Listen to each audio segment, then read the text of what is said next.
Okay, good morning. Magja-jogging tayo ulit. Iwan na natin to ulit. Doon sa kabilang point naman sa kabilang end point ng jogging area natin. Din sa bayan. So, kung alam niyo yun, o kaya mapanood niyo yung video na to hanggang dulo, puntahan niyo na agad. Okay. Ayan, dito tayo ulit sa ilog. Inagahan ko ng maglakad. Alas 7 na. Medyo umiinit na yung araw. So, punta tayo dun sa kung saan ko nilapag yung bola. Check natin kung nandun pa yung bola. Pero hindi natin ilalapag itong isang bola dun. Dun natin ilalapag sa kabila. So, from Tumana, lalakad tayo pabalik. Papunta dun sa bayan. So, medyo maraming tao ngayon nagja-jogging, naglalakad dito. Walking lang din muna tayo. Okay, dito na tayo sa dulo. Mukhang wala pa nakakakuha ng bola hanggang ngayon. May wala pa nakakuha ng bola. Andun pa rin siya. Silipin natin mamaya. Simplihan lang natin kasi medyo maraming tao dito. Meron din tayong mga sagad-agad likod. Baka makita nila. Nakita na, parang wala pa talaga nakakuha. Oh. Wala pa nakakuha nga. Hindi nyo pa pinupuntahan dito. So, iwan ko isang bola yung isa nandyan pa.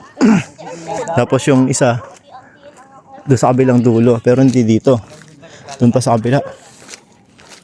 So, pagkatapos to, dire-diretso na hanggang San Mateo yan. Silip tayong konti mamaya pag walang tao.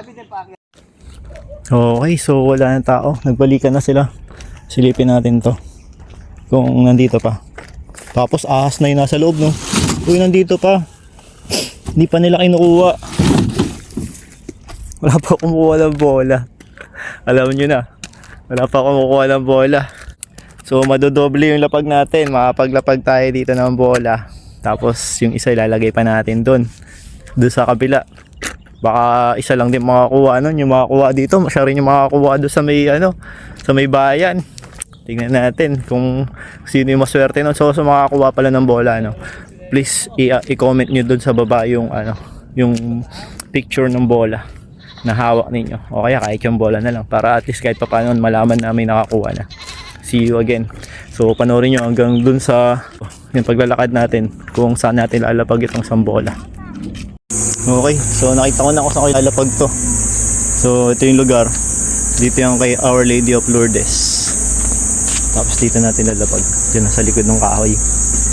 Tago natin sa likod ng kahoy. May barbed wire, pero ingatan natin yung barbed wire.